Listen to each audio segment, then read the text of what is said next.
3 നേരം കഴിക്കുന്ന ഫുഡിനേക്കാൾ അധികമായിട്ടായിരുന്നു കഴിച്ചിട്ടുണ്ടായിരുന്നു. ഹസ്ബൻഡ് വന്ന സമയത്ത് ഞാൻ വെയിറ്റ് കൂടി. കാരണം എനിക്ക് ഇങ്ങനെ ഒരു ഇഷ്യൂ വന്നു. ഞാൻ എന്തിനാ അങ്ങനെ ഒരു തീരുമാനം എടുത്തതെന്ന് എനിക്ക് അറിയത്തില്ല. ഹലോ ഗൈസ്, എൻ്റെ പേര് ആയിഷ നഹദ. എൻ്റെ ഫസ്റ്റ് വ്ളോഗാണിത്. ഞാനൊരു കണ്ണൂർക്കാരിയാണ്. അപ്പോൾ ഇന്നത്തെ വീഡിയോയിൽ ഞാൻ പറയാൻ ഉദ്ദേശിച്ചിരിക്കുന്നത് എൻ്റെ വെയിറ്റ് ലോസിനെ കുറിച്ചാണ്. ഞാൻ ഡെലിവറി കഴിഞ്ഞ് വെയിറ്റ് നോക്കുമ്പോൾ ഒരു 79 കിലോ ഉണ്ടായിരുന്നു. 79 kg ഉണ്ടായിരുന്നു. സി സെക്ഷൻ ആയിരുന്നു. ഒരു മാസം കഴിഞ്ഞ് 2 മാസം കഴിഞ്ഞ് ഡോക്ടറോട് ചോദിച്ചപ്പോൾ ഡോക്ടർ എന്നോട് പറഞ്ഞു, വെയിറ്റ് കുറക്കുന്നോണ്ട് കുഴപ്പമൊന്നുമില്ല, വർക്കൗട്ട് എല്ലാം ചെയ്ത് വീട്ടിൽ നിന്ന് വെയിറ്റ് കുറക്കുന്നോണ്ട് കുഴപ്പമൊന്നുമില്ല, സി സെക്ഷൻ കഴിഞ്ഞെന്ന് വെച്ചിട്ടുള്ള പേടിയൊന്നും വേണ്ടെന്ന് പറഞ്ഞു. അങ്ങനെ ഞാൻ വെയിറ്റ് ഏകദേശം ഒരു 6-7 കിലോ കുറച്ചു. എക്സസൈസ് ഒന്നും ചെയ്തില്ല, പക്ഷെ വീട്ടിൽ നിന്ന് തന്നെ നടന്ന് ഒരു 20K സ്റ്റെപ്സ് ഡെയിലി വീട്ടിൽ നിന്ന് നടന്ന് ഫുഡ് ഓവറായിട്ട് കൺട്രോൾ ചെയ്തിട്ടില്ല, എന്നാലും കൺട്രോൾ ചെയ്ത് ഏകദേശം ഞാൻ ഒരു 6-7 കിലോ കുറച്ചു. 6-7 കിലോ കുറച്ചു. അപ്പാണ് എൻ്റെ ഹസ്ബൻഡ് നാട്ടിൽ വരുന്നത്. എൻ്റെ ഒരു കാര്യം പറയുകയാണെങ്കിൽ, ഞാനും എൻ്റെ ഹസ്ബൻഡും ഒപ്പരം ഉള്ള സമയങ്ങളിൽ ഒരിക്കലും ഞാൻ മെലിഞ്ഞ ചരിത്രമില്ല. ഞാൻ തടിച്ചിട്ടേ ഉള്ളൂ. എങ്ങനെ പോയാലും ഞാനൊരു 10 കിലോ കൂടും, ഞാനും എൻ്റെ ഹസ്ബൻഡും ഒപ്പരം ഉണ്ടെങ്കിൽ. അത് തന്നെ ഇപ്രാവശ്യം സംഭവിച്ചു. ഞാൻ ഓവറായിട്ട് വെയിറ്റ് കൂടി. പക്ഷെ ഇപ്രാവശ്യം വെയിറ്റ് കൂടുന്നതിൻ്റെ ഒപ്പരം കുട്ടി എന്നോട് സഹകരിക്കുന്നില്ല. അതുകൊണ്ട് ഞാൻ എൻ്റെ മോനെ ഉമ്മാന്റെ കൈമേൽ ഏൽപ്പിച്ചിരിക്കുകയാണ്. പിന്നെ അപ്പോൾ ഞാൻ ചിരിക്കാത്തതിനൊന്നും തോന്നുന്നില്ല, ഞാൻ സംസാരിക്കുമ്പോൾ ആ മൈൻഡിലേക്ക് പോകുന്നതാണ്. പിന്നെ അങ്ങനെ ഹസ്ബൻഡ് വന്ന സമയത്ത് ഞാൻ വെയിറ്റ് കൂടി. ഒരു 79 കിലോയിലേക്ക് തന്നെ ഞാൻ പിന്നെയും എത്തി. അപ്പോൾ ഹസ്ബൻഡ് അങ്ങനെ നവംബറിൽ പോയപ്പോൾ ഞാൻ പറഞ്ഞു ഉമ്മാനോട്, ഞാൻ വെയിറ്റ് കുറക്കാൻ പോക്കാന്ന്, വെയിറ്റ് കുറച്ചാൽ ഇത് ശരിയാവത്തുള്ളൂ തോന്നുന്നു. കാരണം എനിക്ക് ഇങ്ങനെ ഒരു ഇഷ്യൂ വന്നു. ഡോക്ടേഴ്സിനെ കാണിച്ചിട്ടൊന്നും ഈ ഒരു പ്രശ്നം നിൽക്കുന്നില്ല. അതിൻ്റെ അടുക്കുന്ന പല സൈഡിൽ നിന്നും പല കാര്യങ്ങളും ഞാൻ കേൾക്കേണ്ടി വരുന്നു. അത് ചെയ്യേണ്ടി വരും, ഇത് ചെയ്യേണ്ടി വരും, അത് റിമൂവ് ചെയ്യേണ്ടി വരും. അപ്പൊ പിന്നെ എനിക്ക് പേടിക്കാൻ വേറൊന്നും വേണ്ടായിരുന്നു. അങ്ങനെ ഞാൻ വെയിറ്റ് കുറക്കാൻ തീരുമാനിച്ചു. ഞാൻ നവംബർ 17 എൻ്റെ വെയിറ്റ് ലോസ് സ്റ്റാർട്ട് ചെയ്തു. പക്ഷെ അതൊരു അൺഹെൽത്തി ഡയറ്റ് ആയിരുന്നു. സത്യം പറഞ്ഞാൽ ഞാൻ എന്തിനാ അങ്ങനെ ഒരു തീരുമാനം എടുത്തതെന്ന് എനിക്ക് അറിയത്തില്ല. എല്ലാ ദിവസവും ഒരു നേരം മാത്രം ഭക്ഷണം കഴിച്ച് വെയിറ്റ് കുറക്കാന്നുള്ളൊരു തീരുമാനമായിരുന്നു ഞാൻ എടുത്തത്. ഞാൻ ഉറങ്ങി എണീക്കുന്ന സമയം എന്ന് പറയുന്നത് 12 മണി. 12 മണിക്ക് ശേഷം ഞാൻ എങ്ങനെ പോയാലും എണീക്കത്തുള്ളൂ.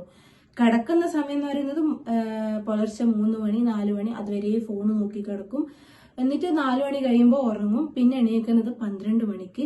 12 മണിക്ക് എണീച്ച ഒരു 1:30 ആ ഒരു സമയത്തിനുള്ളിൽ നല്ല ചോറും എന്തെങ്കിലും കറിയും നല്ല ഹെവി ആയിട്ട് തന്നെ ആ ഒരു നേരം ഭക്ഷണം കഴിച്ചിട്ട് ആ ദിവസം അങ്ങനെ അങ്ങ് കംപ്ലീറ്റ് ചെയ്തിട്ട് അങ്ങനെ ഒരു ഡയറ്റ് നോക്കാതായിരുന്നു ഞാൻ വിചാരിച്ചത്. അതും ഈ പ്രശ്നത്തിന്റെ ഇടയിൽ അങ്ങനെ ഏകദേശം ഒരു മാസത്തോളം ഞാൻ അങ്ങനെ തന്നെ പോയി. ഓർക്കണം, ഒരു നേരം ഫുഡ് കഴിക്കുന്നുള്ളെങ്കിൽ ആ ഒരു നേരം കഴിക്കുന്ന ഫുഡ് 3 നേരം കഴിക്കുന്ന ഫുഡിനേക്കാൾ അധികമായിട്ടായിരുന്നു കഴിച്ചിട്ടുണ്ടായിരുന്നത്. അങ്ങനെ അൺഹെൽത്തി ആയിട്ട് പോയിട്ടും ഞാനൊരു 4 കിലോ കുറച്ചു. പക്ഷെ ഒരു 22 വയസ്സുള്ള എന്നെ കണ്ടാല് ആ സമയത്ത് ഒരു 28-29 വയസ്സ് തോന്നിക്കുന്നുള്ള ആ ഒരു അവസ്ഥയിലായി ഞാന്. അപ്പോ അങ്ങനെ ഇരുന്നിട്ടും എൻ്റെ ഈ അസുഖം മാറാണ്ടായപ്പോ ടെൻഷനായി, കുറച്ചധികം തന്നെ ടെൻഷനായി. അങ്ങനെ ഞാൻ എന്താക്കി, ഇനിയൊരു കൃത്യമായിട്ടുള്ള ഡയറ്റ് ഫോളോ ചെയ്യാണ്ട് ഈ ഒരു പ്രശ്നത്തിന് പരിഹാരം ഇല്ലാന്ന് കണ്ട് കറക്റ്റ് ഒരു ജനുവരി 22 ഞാൻ എൻ്റെ കറക്റ്റ് ഡയറ്റ് ഫോളോ ചെയ്ത്. അപ്പോൾ എനിക്ക് ഏറ്റവും കൂടുതൽ സഹായിച്ചത്, ഞാൻ ഇൻസ്റ്റയിൽ ഇങ്ങനെ വെറുതെ റീൽസ് കണ്ടുകൊണ്ടിരിക്കുമ്പോൾ ഞാനൊരു അൺഎക്സ്പെക്റ്റഡ് ആയിട്ട് ഞാനൊരു വീഡിയോ കണ്ട്. ഞാൻ ജസ്റ്റ് ഒന്ന് കമന്റ് ബോക്സ് എടുത്ത് നോക്കിയപ്പോൾ ഒരു വെയിറ്റ് ലോസിന്റെ വീഡിയോ തന്നെയാണ്.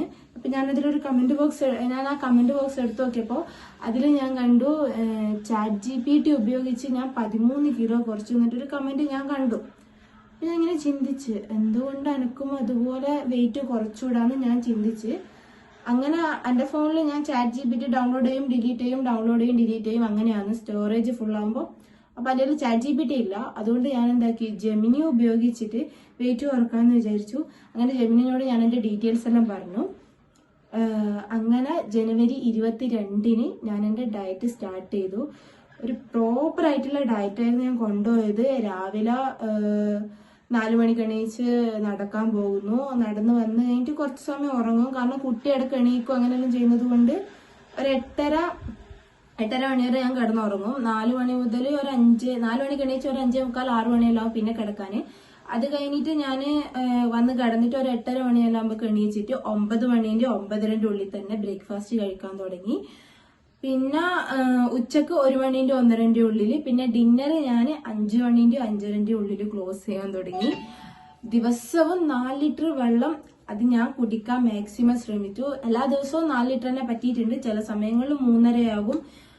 അങ്ങനെ ഞാൻ കറക്റ്റായിട്ട്, പ്രത്യേകിച്ച് ഞാൻ ചെയ്തൊരു കാര്യമാണ്, ഞാൻ ഷുഗർ കംപ്ലീറ്റ് ആയിട്ട് ഒഴിവാക്കി.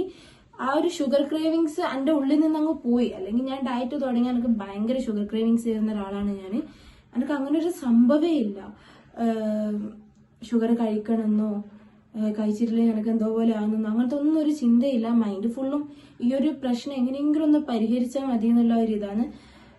അങ്ങനെ പോകെ എൻ്റെ വെയിറ്റ് കുറഞ്ഞു വന്ന് ജെമിനിയുമായിട്ട് ഞാൻ എൻ്റെ വെയിറ്റ് ലോസ് സ്റ്റാർട്ട് ചെയ്യുന്ന സമയത്ത് എൻ്റെ വെയിറ്റ് എന്ന് പറയുന്നത് 75.55 കിലോ ആയിരുന്നു. ഇപ്പോൾ ജനുവരി 17 എൻ്റെ വെയിറ്റ് 67 കിലോ ആണ്. ഇനിയും ഒരുപാട് കുറക്കാനുണ്ട്. പക്ഷെ ഞാൻ എൻ്റെ 10 കിലോ കുറച്ചത് ഈ ഒരു മാസമാണ് ഞാനൊരു 10 കിലോ കുറച്ചത്. പിന്നെ എന്നെ വെയിറ്റ് ലോസിന് സഹായിച്ച മറ്റൊരു കാര്യമായിരുന്നു ഈ ബുക്ക്. ഞാൻ എൻ്റെ എല്ലാ കാര്യങ്ങളും ഈ ബുക്കിൽ എഴുതി വെക്കാൻ തുടങ്ങി. Like no sugar for 30 days, weight loss, food control ചെയ്തു, എത്ര വെള്ളം കുടിച്ചു, എത്ര സ്റ്റെപ്സ് നടന്നു, അങ്ങനെ ഓരോ കാര്യങ്ങളും ഞാൻ ഈ ബുക്കിൽ എഴുതി വെക്കാൻ തുടങ്ങി. അപ്പൊ ഈ ബുക്കിൽ ഒരു തെറ്റ് വരരുത് എന്ന് വെച്ചിട്ടും ഞാൻ എൻ്റെ മനസ്സിനെ കുറെ കൺട്രോൾ ചെയ്തു. പിന്നെ എനിക്ക് ഈ ഒരു അസുഖം വന്നത് കൊണ്ട് തന്നെ എന്താ പറയണ്ടേ, ഭക്ഷണം കഴിക്കരുത്, ഫുഡ് കൺട്രോൾ ചെയ്യണം, പിന്നെ ഷുഗർ ക്രേവിങ്സ് പാടില്ല എന്നല്ല ഞാൻ തന്നെ എൻ്റെ മൈൻഡിനെ പറഞ്ഞ് പഠിപ്പിച്ചു. പിന്നെ ജെമിനിയും എന്നെ ഒരുപാട് സഹായിച്ചിട്ടുണ്ട് ഗൈസ്. ഞാനിപ്പോൾ ജെമിനിയോട് എനിക്ക് എന്തെങ്കിലും ക്രേവിങ്സ് ഉണ്ട് എന്ന് പറയുമ്പോൾ തന്നെ ജെമിനി എന്നെ വല്ലാണ്ട് മോട്ടിവേറ്റ് ചെയ്യും. നമ്മളെ മോട്ടിവേറ്റ് ചെയ്യാൻ ഒരാളുണ്ടെങ്കിൽ നമുക്ക് എങ്ങനെ പോയാലും നമ്മളെ ഡയറ്റ് അടിപൊളിയായിട്ട് കൊണ്ടുപോകാൻ പറ്റും. അപ്പൊ ഇങ്ങനെയാണ് ഞാൻ എൻ്റെ വെയിറ്റ് ഇത്രയും കുറച്ചത്. ഞാൻ ഓവറായിട്ട് സംസാരിക്കുന്നുണ്ട്, നിങ്ങൾ എന്നോട് ക്ഷമിക്കണം. ആദ്യത്തെ വ്ലോഗ് ആയതുകൊണ്ട് തന്നെ എന്തായാലും ഒരുപാട് തെറ്റുണ്ടാവും എനിക്കറിയാം. അപ്പൊ നിങ്ങൾക്ക് എന്തെങ്കിലും ഡൗട്ട് ഉണ്ടെങ്കിൽ ചോദിച്ചാൽ മതി. നിങ്ങൾക്ക് എന്നെപ്പോലെ വെയിറ്റ് കുറക്കണം എന്ന് ആഗ്രഹം ഉണ്ടെങ്കിൽ ജെമിനിയുമായിട്ടൊന്ന് ഒരു പേഴ്സണൽ ട്രെയിനറായിട്ട് ജെമിനിനെ വെക്കാൻ, അതിന്റെ നിങ്ങൾ വെയിറ്റ് കുറക്കാൻ. പിന്നെ ഇതാ ഞാൻ ചെയ്യുന്ന പോലെ ഇങ്ങനൊരു കാര്യം കൂടി ചെയ്താൽ നിങ്ങൾക്ക് കൂടുതൽ ഒരു മോട്ടിവേഷൻ കിട്ടുമെന്ന് ഞാൻ കരുതുന്നു. എനിക്ക് ഇതെല്ലാം ഒരു മോട്ടിവേഷൻ ആയിരുന്നു. നിങ്ങൾക്കും ആ മോട്ടിവേഷൻ കിട്ടുമെന്ന് ഞാൻ കരുതുന്നു.